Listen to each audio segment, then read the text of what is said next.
Yes guys, आप सबका बहुत बहुत स्वागत है हमारे इस Unacademy CA foundation YouTube channel पे। एंड गाइस, आज मैं आपके साथ डिस्कस करने वाला हूं सीए फाउंडेशन का इकोनॉमिक्स का जो चैप्टर नंबर 1 है, nature and scope of business economics. इसमें आपके आईसीएएस स्टडी मटेरियल में कुछ एमसीक्यूज दिए हैं, लेकिन इंस्टीट्यूट जो है हर एग्जाम के पहले 1 से 2 मॉक टेस्ट पेपर इशू करता है, जिसे बोलते हैं एमटीपी। तो मैं आज के इस वीडियो में आपको मॉक टेस्ट पेपर के वो एमसीक्यूज सॉल्व करवाऊंगा जो आईसीएएस स्टडी मटेरियल में अवेलेबल नहीं है। मतलब बेटा क्या होता है कि जैसे आप जब पेपर देने जाते हैं तो पेपर के पहले आप ऐसा प्रैक्टिस करते हैं क्वेश्चंस की, तो इंस्टीट्यूट ही आपको मॉक टेस्ट पेपर प्रोवाइड करता है कि एग्जाम के पहले क्वेश्चंस की थोड़ी प्रैक्टिस कर लीजिए। एग्जाम टाइप का हम क्वेश्चन पेपर आपको बना के देंगे। मॉक मतलब क्या करना, कॉपी करना, है ना। तो एग्जाम टाइप का हम आपको क्वेश्चन पेपर देंगे, वो मॉक टेस्ट पेपर कहलाता है। ठीक है, अब मेरी बात समझना, बहुत सारे सवाल ऐसे होते हैं जो मॉक टेस्ट पेपर में आईसीएएस स्टडी मटेरियल से ही लिए हुए सवाल होते हैं, लेकिन कुछ ऐसे सवाल है जो इंस्टीट्यूट नए न्यू एमसीक्यूज डालता है आपके मॉक टेस्ट पेपर्स में। तो ऐसे कौन से एमसीक्यूज है जो इकोनॉमिक्स चैप्टर 1 के हैं और आईसीएएस स्टडी मटेरियल में कवर्ड नहीं है, वो क्वेश्चंस मैं आपको इसमें करवाने वाला हूं। ये वीडियो जुलाई एंड नवंबर 21 दोनों स्टूडेंट्स देख सकते हैं। लेकिन दोस्तों, वीडियो स्टार्ट करने के पहले आपको मैं मेरे बारे में बता देता हूं कि hello everyone, I am Munish Vora, I am a chartered accountant. And guys, मैं आप सबको सीए फाउंडेशन का economics and BCK and CA inter level पे financial management and economics for finance का सब्जेक्ट पढ़ाता हूं। अगर आपका एग्जाम जुलाई में हो या नवंबर में हो, अगर आप मेरे क्लासेस देखना चाहते हैं तो आप इस livedaily.me/ca live daily लिंक पे जा सकते हैं।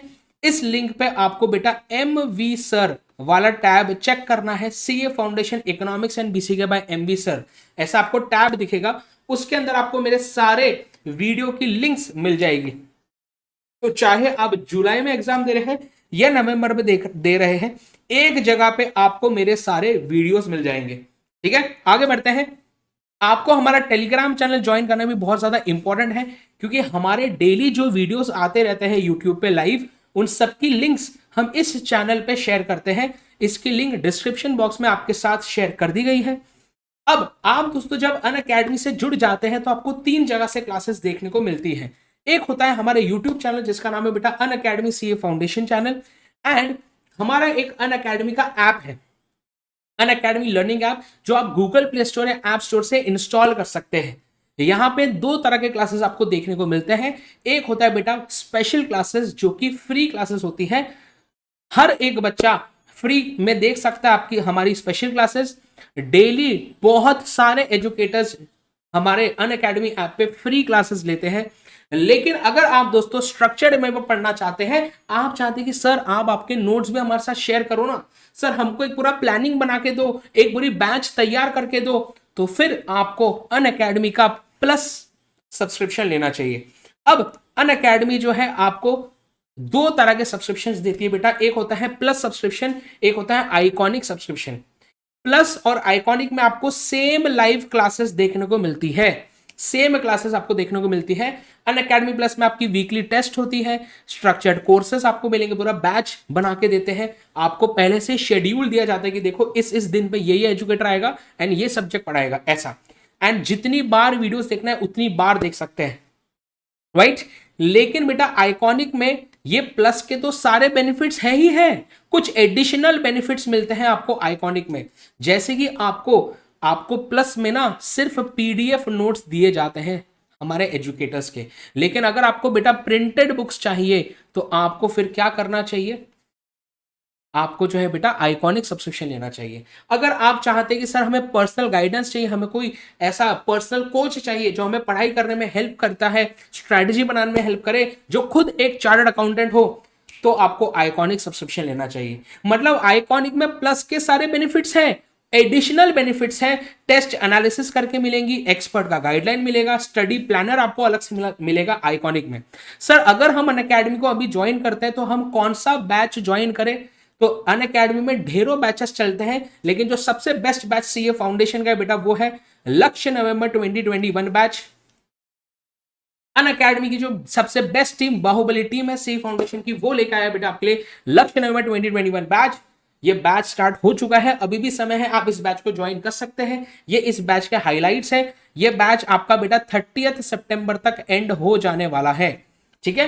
एंड आगे बढ़ते हैं मेरे दोस्तों, इसका टाइम टेबल देखो, मैं बोल रहा था ना स्ट्रक्चर्ड में पढ़ाया जाता है अनअकैडमी प्लस पे। आपको दिन में मंडे टू थर्सडे सिर्फ 4 घंटा पढ़ने की जरूरत है, फ्राइडे सैटरडे को 3 घंटा पढ़ना है, एंड संडे को सिर्फ 2 घंटा पढ़ना है। भाई साहब सिर्फ इतना पढ़ लिया, आपका पूरा सीए फाउंडेशन हम आपको कवर करवा के देंगे। कितनी जबरदस्त बात है। अगर आप इस बैच को ज्वाइन करना चाहते हैं तो अनअकैडमी प्लस या आइकॉनिक सब्सक्रिप्शन लीजिए। सर कैसे लेंगे सब्सक्रिप्शन? आपको बस गूगल प्ले स्टोर या ऐप स्टोर से अनअकैडमी का ऐप इंस्टॉल करना है, अनअकैडमी लर्निंग ऐप इंस्टॉल करें। वहां पे आपका बेटा गोल सिलेक्ट करना है आपको सीए फाउंडेशन, राइट। तो इस सीए फाउंडेशन का गोल आपको सिलेक्ट करने के बाद वहां पे गेट सब्सक्रिप्शन का ऑप्शन मिलता है, जहां से आप ये 6 मंथ्स, 12 मंथ्स, 24 मंथ्स का सब्सक्रिप्शन ले सकते हैं। यहां पे आप जब सब्सक्रिप्शन लेते हैं तो आप एक बैच का या एक एजुकेटर का नहीं ले रहे हैं। अनअकैडमी में जितने भी एजुकेटर्स है सीए फाउंडेशन में, आप किसी की भी प्लस क्लास देख सकते हैं। कितनी जबरदस्त बात है बताइए।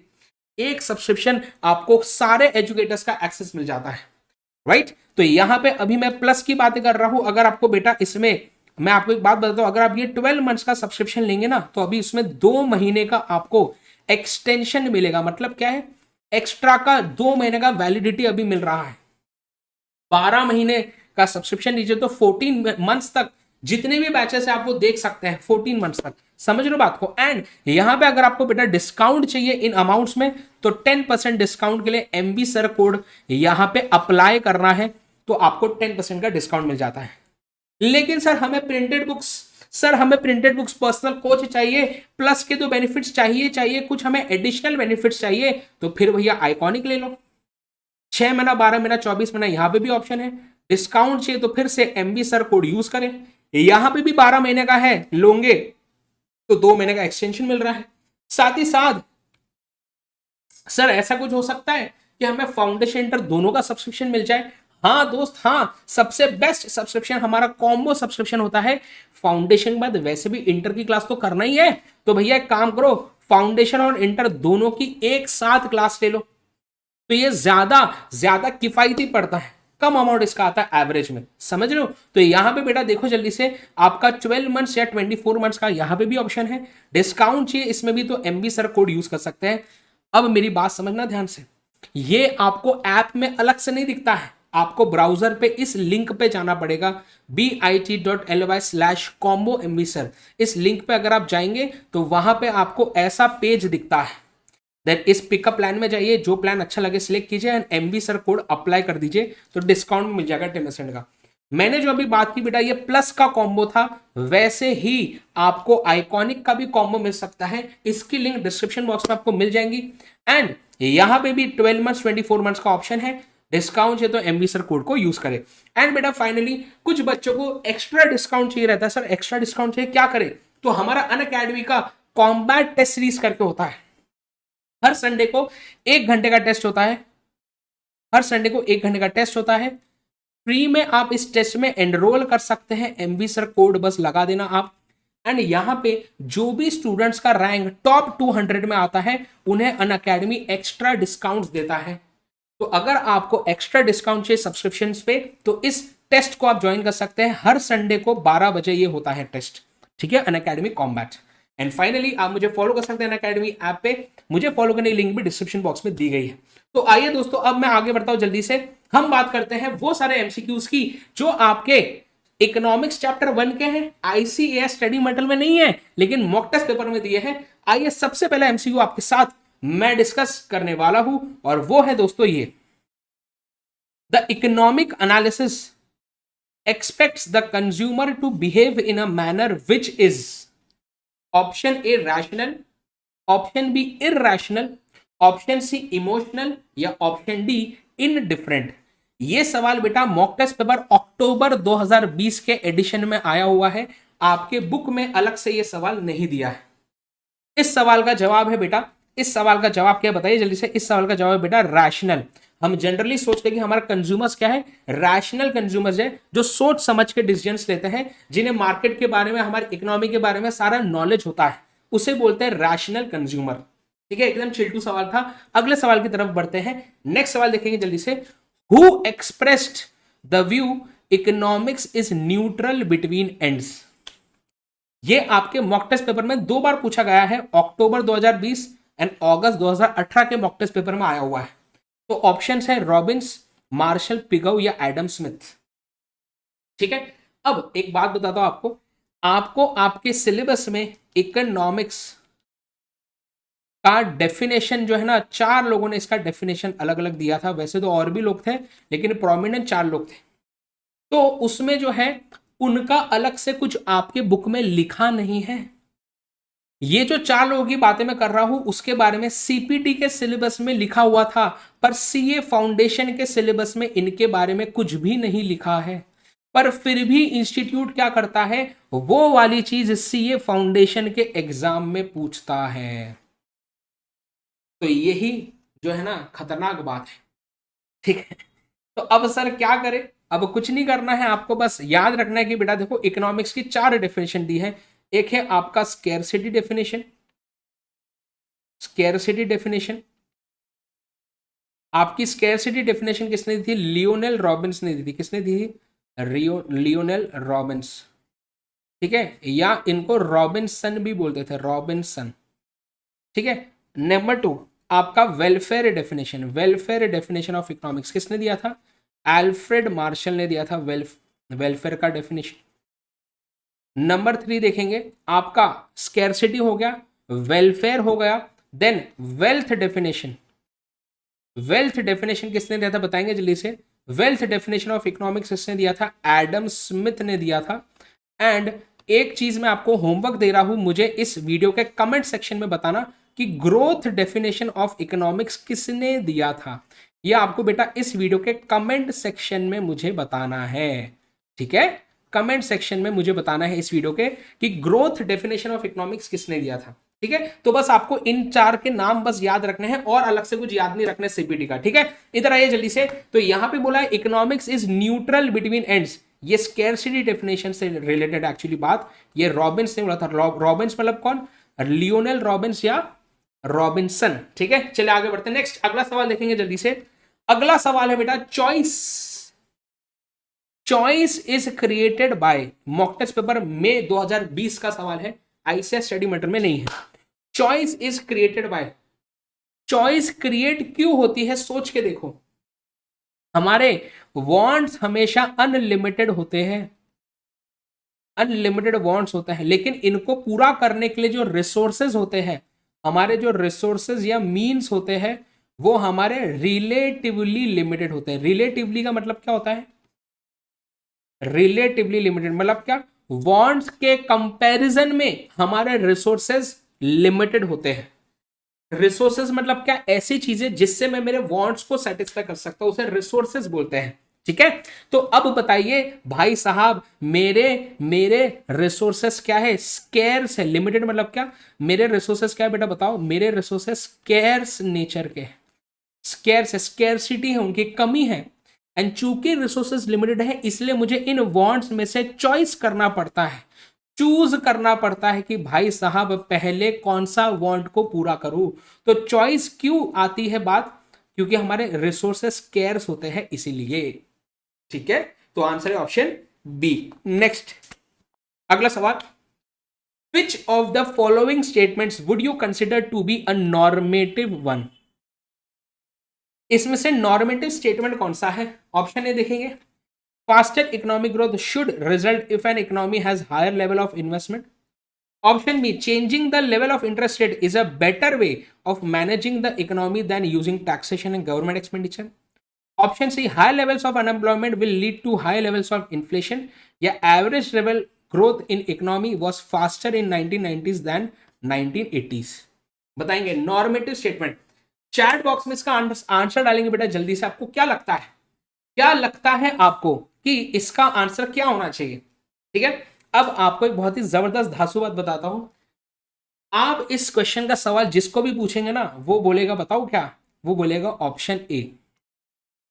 चैट बॉक्स में कुछ बच्चे हो सकते हैं जो करेक्ट आंसर देंगे, पर कुछ बच्चे होते हैं जो रट्टा मारते हैं। है ना। कुछ बच्चे होते हैं जो रट्टा मारते हैं, वो आंखें अपनी बंद कर लेते हैं और बोलते हैं अरे शुड वाला शब्द आना चाहिए, जहां शुड शब्द आता है वो नॉर्मेटिव हो गया, और यहीं पे गड़बड़ है, यहीं पे गड़बड़ है। एक्चुअल में इसका ये मतलब नहीं कि शुड जा रहा वो नॉर्मेटिव, कुछ भी है ना, कुछ भी। बेटा नॉर्मेटिव स्टेटमेंट मतलब ऐसा स्टेटमेंट होता है जहां पे हम कुछ सजेशन दे रहे हैं कि क्या करना अच्छी बात है ना। हम चीजों को, हम कुछ चीज को प्रिस्क्राइब कर रहे हैं, बता रहे हैं, सजेस्ट कर रहे हैं कि क्या करना अच्छा होगा।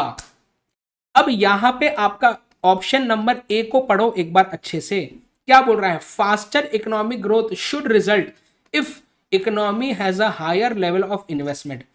आपको ऑप्शन ए में बोल रहा है कि अगर ज्यादा इन्वेस्टमेंट किया तो ग्रोथ रेट ज्यादा होता, इकोनॉमिक ग्रोथ ज्यादा होता, जल्दी होता है।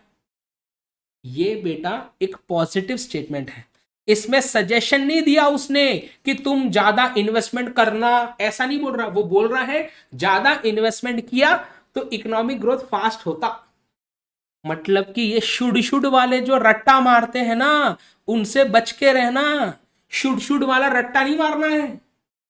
अब समझो ऑप्शन नंबर बी में देखना क्या हो रहा है ध्यान से। ऑप्शन नंबर बी में देखो क्या हो रहा है, changing the level of interest rate is a better वे। ओहो, तुम सजेस्ट कर रहे हो हमको कि क्या अच्छा है। अच्छा, तो हमें सजेशन दे रहे हो कि अगर लेवल ऑफ इंटरेस्ट रेट को चेंज किया तो वो ज्यादा बेहतर वे होगा, better way of managing an economy than using taxation and government expenditure. क्या ऑप्शन बी में मैं सजेस्ट कर रहा हूं कि क्या होना चाहिए, वो होता है बेटा नॉर्मेटिव स्टेटमेंट। इसलिए इस सवाल का जवाब है ऑप्शन बी। तो रट्टा नहीं मारेंगे, आंसर क्या ऑप्शन बी। बाकी दोनों ऑप्शंस भी क्या है आपके पॉजिटिव स्टेटमेंट्स हैं, सिर्फ वहां पे बता रहा है कि क्या होता है, क्या होना चाहिए वो नहीं बोला है ऑप्शन सी और डी में, है ना। तो पॉजिटिव स्टेटमेंट क्या होता है कि क्या होता है, मतलब क्या है, पॉजिटिव स्टेटमेंट में हम सिर्फ चीजों को डिस्क्राइब करते हैं, हम यहाँ पे बताते हैं कि क्या होता है। जनरली हम बोलते हैं क्या होता है, या मैं यहाँ पे बताता हूं मैं सिर्फ डिस्क्राइब करता हूं चीजों को। लेकिन जब मैं नॉर्मेटिव की बात करता हूं तो वहां पे बात आ जाती है क्या होना चाहिए, क्या करना अच्छी बात होगी, सजेस्ट करते हैं हम कहाँ पे, हमारे नॉर्मेटिव स्टेटमेंट में हम यहाँ पे प्रिस्क्राइब करते हैं। ठीक है, तो प्लीज इस बात को याद रखें। चलिए कॉन्सेप्ट है, नेक्स्ट अगला देखेंगे, the law of scarcity. The law of scarcity, ये अप्रैल 2019 और मार्च 18 का मॉक टेस्ट पेपर का सवाल है, बताएंगे। The law of scarcity does not apply to rich, does not apply to poor, implies only to socialist economies, या implies that all consumer wants will never be completely satisfied। बताएंगे answer chat box में जल्दी से। क्या लगता है आपको इसका आंसर क्या होगा, द लॉ ऑफ स्कैरसिटी क्या बताता है। द लॉ ऑफ स्कैरसिटी बेटा आप हमेशा याद रखें, इकोनॉमिक्स में जो हम स्कैरसिटी का प्रॉब्लम पढ़ते हैं कि हमारे वांट्स अनलिमिटेड है और रिसोर्सेज लिमिटेड है, ये हर घर घर की कहानी होती है, हर जगह पे ये प्रॉब्लम होती है ना। तो ऐसा नहीं कि रिच लोगों को ये प्रॉब्लम नहीं है, उनको भी ये प्रॉब्लम होती है, समझ रहे हो। अरे रिच लोगों के वांट्स भी उस तरह के होते हैं ना, खतरनाक वाले, तो उनके वांट्स के हिसाब से उनके रिसोर्सेज लिमिटेड ही लगते हैं उनको, ऐसा। आंसर इसका बेटा है ऑप्शन डी कि लॉ ऑफ स्कैरसिटी इंप्लाई करता है कि all consumer wants will never be completely satisfied. आप अपने सारे वांट्स को कभी भी सेटिस्फाई नहीं कर सकते, क्योंकि वांट्स तो अनलिमिटेड है, वो तो कभी खत्म होंगे ही नहीं वैसे भी। तो सारे वांट्स कभी सेटिस्फाई नहीं हो सकते, क्यों, क्योंकि रिसोर्सेज स्केर्स होते हैं, इसलिए आंसर है ऑप्शन डी। नेक्स्ट अगला सवाल देखेंगे जल्दी से, question number 6। Questions like what should be the level of national income, national income का लेवल क्या होना चाहिए। What should be the wage rate fall with in the scope of, national income कितना होना चाहिए, क्या होना चाहिए, वेज रेट क्या होना चाहिए, ऐसा पढ़ो। अभी जस्ट बताया आपको, क्या है इसका आंसर बताइए।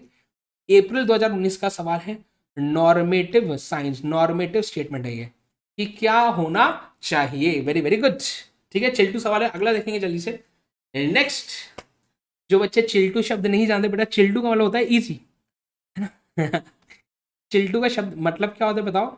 चिल्टू का मतलब होता है इजी।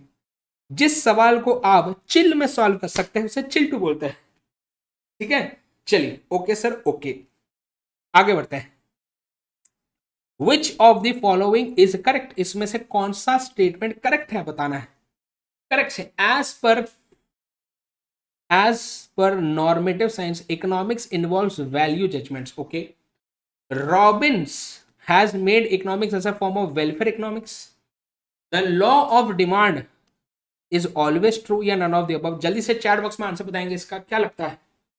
अरे क्या लगता है आपको? अरे क्या लगता है आपको इसका आंसर? क्वेश्चन नंबर 7 का आंसर जल्दी से बताएंगे चैट बॉक्स में। विच of the following is correct statement. अब इसमें कुछ बच्चे बोलेंगे यार सर रॉब वेलफेयर तो हमको अल्फ्रेड मार्शल ने बोला था, ये तो गलत स्टेटमेंट है। सर ऑप्शन सी करेक्ट है, पर आप भूल रहे हो बेटा, आपका लॉ ऑफ डिमांड हमेशा ट्रू नहीं होता है। हम पढ़ते हैं ना exceptions to law of demand, हम पढ़ते हैं ना exceptions to law of demand, है ना। हाँ मतलब कुछ ऐसी जगहें होती है जहां पे लॉ ऑफ डिमांड काम नहीं करता, मतलब हमेशा ट्रू नहीं होता है लॉ ऑफ डिमांड, इसलिए ऑप्शन सी भी गलत है। करेक्ट आंसर है बेटा इसका ऑप्शन ए। नॉर्मेटिव साइंस में हम वैल्यू जजमेंट्स बताते हैं, मतलब क्या, हम अब सजेस्ट करते हैं, बताते हैं कि क्या करना अच्छा होता है, जजमेंट देते हैं वहां पे कि लोगों के अच्छाई के लिए हमें क्या करना चाहिए, ऐसा। तो वैल्यू जजमेंट्स नॉर्मेटिव साइंस में होता है, ठीक है। आगे देखेंगे next question number 8। Which of the following is a cause of economic problem. March 19 and March 18 mock test paper में आया हुआ सवाल है, बताएंगे। Which of the following is a cause of economic problem. Scarcity, unlimited wants, alternative uses, बताएंगे। तो ये तो एकदम ही चिल्टू सवाल है। ये सारी चीजों के वजह से इकोनॉमिक प्रॉब्लम होता है। क्या इकोनॉमिक प्रॉब्लम? कि वांट्स अनलिमिटेड है, रिसोर्सेस स्केर्स है, और मैं सेम रिसोर्सेस को मल्टीपल जगह पे यूज कर सकता हूं। समझो मुझे मोबाइल लेना है, मुझे लैपटॉप लेना है, और मुझे घर भी लेना है, पर मेरे पास लिमिटेड पैसा है, मेरे पास मनी रिसोर्स क्या है, वो लिमिटेड है। अब मैं इन पैसों से मोबाइल भी खरीद सकता, लैपटॉप भी खरीद सकता, घर भी खरीद सकता हूं। अगर मैंने लैपटॉप ले लिया तो मैं मोबाइल में भी ना खरीद पाऊं, अगर घर ले लिया फिर तो भैया लैपटॉप मोबाइल भी ना ले पाऊं, ऐसा। तो ऑल्टरनेटिव यूजेस होते हैं हमारे रिसोर्सेस के, समझ रहे हो बात को। तो ये तीनों के वजह से इकोनॉमिक प्रॉब्लम होता है। आंसर है option D, all of the above की वजह से आपका इकोनॉमिक प्रॉब्लम होता है। अगला देखेंगे जल्दी से question number 9। Which economy is now a myth only as no country in the world is having that type of economy. 2019 mock test paper March 2019 का सवाल है। इस सवाल में बहुत सारे बच्चे गलती करते हैं, उनको समझ में ही नहीं आता है कि ये सवाल कहाँ आपके बुक में कहाँ लिखा है, उनको वो भी समझ में नहीं आता है ना। ऐसा जबरदस्त बात है। मैं आपको वो भी बताऊंगा कि बुक में कहाँ लिखा है, अब आंसर बताओ चैट बॉक्स में पहले, है ना।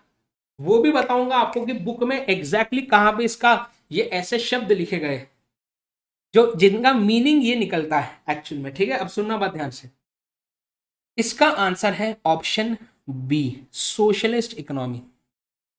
सोशलिस्ट इकोनॉमी के आप डिसएडवांटेजेस में पढ़ना, डिसएडवांटेजेस या demerits of socialist economy, demerits of socialist economy. उसके अंदर जो लास्ट पॉइंट आपको दिया है बुक में, चेक करना जाके, ठीक है। लास्ट पॉइंट है कि this type of economy is not at all practicable, है ना। चेक कर लेना बेटा बुक में, चेक कर लेना बुक में, और बताना कमेंट सेक्शन में है कि नहीं। कमेंट सेक्शन में वो भी बताना है क्या ग्रोथ डेफिनेशन किसने दिया था आपको बताना है, ठीक है। हाँ तो लास्ट पॉइंट है डिसएडवांटेजेस में, not at all practicable. Practical life में सोशलिस्ट इकोनॉमी होना पॉसिबल नहीं है। सर क्या बातें कर रहे हैं सर, क्या बातें कर रहे हैं आप सर। अरे चाइना तो है सर, चाइना बेटा वो भी प्योरली सोशलिस्ट नहीं है। चाइना वगैरह में आपको सोशलिस्ट इकोनॉमी के ज्यादातर फीचर देखने को मिलते हैं, लेकिन ये भी प्योर सोशलिस्ट इकोनॉमी नहीं है, ये याद रखे। It is not a purely socialist economy. मतलब जो सोशलिस्ट इकोनॉमी का जो प्योर डेफिनेशन है एग्जैक्टली वैसी चीजें किसी इकोनॉमी में होना प्रैक्टिकेबल नहीं है। आजकल के जमाने में मिक्स्ड इकोनॉमी ही मोस्टली फॉलो होती है मोस्ट ऑफ द जगहों पे। ठीक है, यूएसए यूके को भी हम कैपिटलिस्ट क्यों बोलते हैं, क्योंकि उसमें भी यूएस यूके में भी कैपिटलिस्ट इकोनॉमी के फीचर्स ज्यादा देखने को मिलते हैं, इसीलिए इस क्वेश्चन का आंसर है बेटा option B, socialist economy is now a myth, है ना। चलिए समझ रहे हो बात को, आगे बढ़ेंगे। Next macroeconomics is the study of, March 2019 का है फिर से, macroeconomics is the study of, macroeconomics inflation, unemployment, growth. भाई साहब चिल्टू बातें हैं। मैक्रो इकोनॉमिक्स, मैक्रो में ये ए किसके लिए होता है बताओ जल्दी से, मैंने याद करने को बोला था। ए मतलब एग्रीगेट, ए मतलब एग्रीगेट लेवल। जब मैं इकोनॉमी एज अ होल की बात करता हूं, एग्रीगेट लेवल में बातें करता हूं, उसे मैक्रो इकोनॉमिक्स बोलते हैं। इन्फ्लेशन, अनएम्प्लॉयमेंट, ग्रोथ, ये सारे फैक्टर्स मैक्रो इकोनॉमिक्स में आते हैं। आंसर है ऑल ऑफ द अबव। चिल्टू सवाल अगला देखेंगे जल्दी से। Which of the following is incorrect, कौन सा स्टेटमेंट इनकरेक्ट है इसमें से। Unlike normative economics, positive is based on objective analysis of economic issues. ओ हो भाई साहब, मैं पॉजिटिव में कोई, हाँ पॉजिटिव में क्या ऑब्जेक्टिव एनालिसिस कर रहा है बोले, है ना। Okay next, the opportunity cost of a good is the quantity of other goods sacrifice to get another unit of that good, है ना। एंड आगे देखेंगे, micro economics emphasises on interactions in the economy as a whole. Incorrect statement बताना है, incorrect statement बताना है आपको। क्या लगता है आपको इसमें से इनकरेक्ट स्टेटमेंट, इसमें से इनकरेक्ट स्टेटमेंट, यार मुझे तो सीधा साधा दिख रहा है भाई साहब। इसमें से इनकरेक्ट स्टेटमेंट है बेटा आपका option C, micro economics emphasises interactions in the economy as a whole. ये गलत है, ये तो मैक्रो इकोनॉमिक्स की बातें होती है ना, मैक्रो इकोनॉमिक्स की बातें होती है। तो ठीक है, ओके तो पहले तो करेक्ट है आपका ऑप्शन सी, गलत है। माइक्रो इकोनॉमिक्स इज इन, वो माइक्रो क्या है, वो इकोनॉमी एज अ होल की नहीं, इंडिविजुअल यूनिट्स की बातें करता है माइक्रो। ठीक है, तो आंसर क्या है 11th का ऑप्शन सी। आगे बढ़ेंगे नेक्स्ट क्वेश्चन में 12 मॉक टेस्ट पेपर अगस्त 2018 का है। Which of the following is correct statement, इसमें से कौन सा करेक्ट स्टेटमेंट बताएंगे। Normative is not concerned with value judgement, है ये तो गलत बोल रहा है, इट इज कंसर्न्ड विद, तो गलत स्टेटमेंट पहला वाला। Next, a market is a process that reconciles consumer decision, production decision and labour decision, ये बिल्कुल करेक्ट स्टेटमेंट है। Next, a mixed economy has certain level of government intervention in the economy along with private sector ownership। तो मुझे लग रहा है भैया B और सी दोनों करेक्ट है, तो आंसर इसका होना चाहिए बेटा option D, both B and C, ये है इसका आंसर। एंड फाइनली हमारा क्वेश्चन नंबर 13 देखेंगे। When we study why saving rates are high और low, we are studying saving rate, मतलब मैं नेशनल इनकम की बातें कर रहा होगा। नेशनल इनकम में से हमारा टोटल इकोनॉमी में कितने लोग कितना प्रतिशत पैसा सेव करते हैं, इकोनॉमी एज अ होल की बात हो रही होंगी यहाँ पे, इसलिए इसका आंसर बेटा मैक्रो इकोनॉमिक्स होगा। ठीक है, मैक्रो इकोनॉमिक्स आंसर क्या है ऑप्शन ए। तो देखेंगे जल्दी से, तो मैंने आपको बेटा यहाँ पे आंसर की भी दिया है, आप इससे चेक कर सकते हैं एक बार। ठीक है, तो कुछ भी डाउट रहा आप इस वीडियो के कमेंट सेक्शन में मुझे डाउट पूछ लेना, लेकिन ग्रोथ डेफिनेशन किसने दिया था वो भी मुझे बता देना साथ ही साथ। चलिए सो यहाँ पे दोस्तों आज की वीडियो खत्म करता हूँ, आप मुझे फॉलो कर सकते हैं अनअकैडमी ऐप पे। एंड अगर आपको ये वीडियो अच्छा लगता है तो जरूर बेटा लाइक करें इस वीडियो को, शेयर करें अपने दोस्तों के साथ इस वीडियो को, राइट, एंड जरूर हमारे चैनल को सब्सक्राइब करें, right. So like share and subscribe, okay, thank you so much guys. And अगर आप सब्सक्रिप्शन लेना चाहते हैं तो भाई साहब लक्ष्य बैच से अच्छा और कोई बैच फिलहाल अनअकैडमी के प्लेटफॉर्म में आपको नहीं मिलेगा। सबसे बेस्ट बैच है बेटा अनअकैडमी का लक्ष्य नवंबर 2021 बैच। एमबी सर कोड लगा के सब्सक्रिप्शन भैया ले लो जल्दी से। एंड अगर 12 मंथ्स का सब्सक्रिप्शन आप अभी लेते हैं तो 2 महीने का एक्सटेंशन मिल रहा है, चाहे कॉम्बो हो, चाहे प्लस हो, चाहे आइकॉनिक हो। 1 साल का 12 महीने का सब्सक्रिप्शन लेंगे तो आपको 2 महीने का एक्सटेंशन मिल रहा है, राइट। एंड अनअकैडमी का आप ये scholarship test Unacademy Combat join कर सकते हैं, हर संडे को 12 बजे होता है। बस एमबी सर कोड लगा देना उसमें, एमबी सर कोड लगा डाला तो लाइव जिंगल अलाउ हो जाएंगी, ठीक है। So thank you so much guys, अपने पेरेंट्स को बेनिफिट समझाइए अनअकैडमी के सब्सक्रिप्शन के, बहुत डिटेल बेनिफिट्स यहाँ पे डाले हैं, इसका स्क्रीनशॉट अपने पेरेंट्स के साथ शेयर करें। एंड